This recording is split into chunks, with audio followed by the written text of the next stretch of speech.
Zainab binti Khuzaimah, istri Rasulullah yang kelima. Zainab binti Khuzaimah adalah salah satu istri Rasulullah Shallallahu Alaihi Wasallam yang dikenal memiliki hati lembut, penuh kasih, dan sangat dermawan. Namanya mungkin tidak sepopuler Aisyah dan Khadijah, tetapi kedudukannya di sisi Allah sangat mulia. Beliau diberi gelar Ummul Masakin, yang berarti bundanya orang miskin, karena sangat mencintai kaum duafa dan sering menolong siapa saja yang membutuhkan bantuan.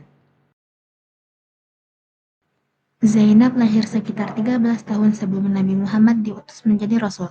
Beliau berasal dari kabilah Amir bin Sa'sa'ah dan sejak muda dikenal memiliki akhlak yang baik serta kepedulian tinggi terhadap sesama. Ketika Rasulullah mulai menyampaikan dakwah Islam, Zainab termasuk golongan pertama yang beriman kepada Allah dan Rasulnya. Ia masuk Islam tanpa ragu, meskipun pada saat itu banyak orang menolak dakwah Nabi. Zainab termasuk dalam kelompok As-Sabiqunal Awwalun, yaitu orang-orang pertama yang memeluk Islam dan dijanjikan surga oleh Allah, sebagaimana disebut dalam surat At-Taubah ayat 100. Sebelum menjadi istri Rasulullah, Zainab pernah menikah beberapa kali. Suami pertamanya adalah Tufail bin Al-Haris, namun kemudian mereka bercerai.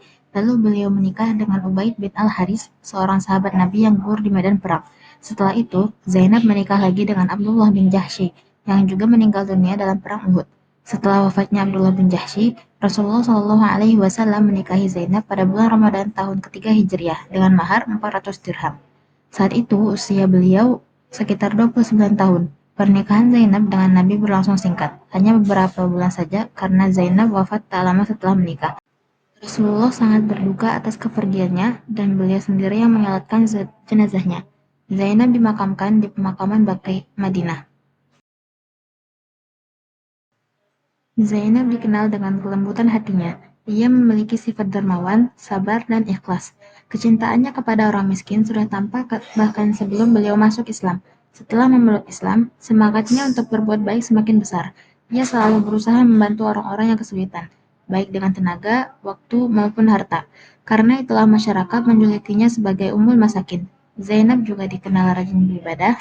Ia sering sholat malam, berpuasa sunnah, dan berzikir kepada Allah. Dalam kesehariannya, beliau hidup sederhana dan tidak pernah mengejar kemewahan dunia. Sebagaimana hadis yang diriwayatkan Abu Hurairah, di mana Nabi Shallallahu Alaihi Wasallam bersabda, orang yang membiayai kehidupan para janda dan orang-orang miskin bagaikan orang yang berjihad fisabilillah. Hadis riwayat Muslim. Selain sebagai istri Rasulullah, Zainab berperan besar dalam membantu perjuangan umat Islam. Dalam masa-masa sulit, beliau menyiapkan makanan untuk para mujahid dan memberi semangat kepada kaum wanita agar turut mendukung perjuangan agama. Zainab tidak hanya memberi bantuan materi, tetapi juga menjadi tempat orang-orang miskin mencari ketenangan. Banyak yang datang kepada beliau untuk meminta nasihat atau sekadar mendapat perhatian. Keikhlasannya dalam berbuat baik membuat namanya selalu dikenang sebagai simbol kepedulian sosial di masa Rasulullah. Zainab binti Khuzaimah wafat pada usia sekitar 30 tahun. Meskipun hidupnya singkat, beliau meninggalkan jejak kebaikan yang mendalam bagi umat Islam. Zainab adalah satu-satunya istri Nabi yang disolatkan jenazahnya oleh Nabi Muhammad. Rasulullah juga menyolatkannya dan menguburkannya di pekuburan Baqi. Maka dia adalah istri Rasulullah yang pertama dikuburkan di pekuburan Baqi. Dari kisah hidup Zainab binti Khuzaimah, kita dapat mengambil banyak pelajaran berharga. Pertama, kebaikan tidak bergantung pada umur. Walau hidupnya singkat, amalnya besar di sisi Allah. Kedua, menolong orang lain adalah bentuk ibadah yang dicintai Allah. Dan ketiga, sifat lembut dan kasih sayang adalah kekuatan seorang muslimah sejati. Zainab mungkin tidak banyak meriwayatkan hadis atau dikenal dengan kisah heroik di medan perang, tetapi kebaikan hatinya cukup untuk mengangkat derajatnya hingga disebut sebagai penghuni surga.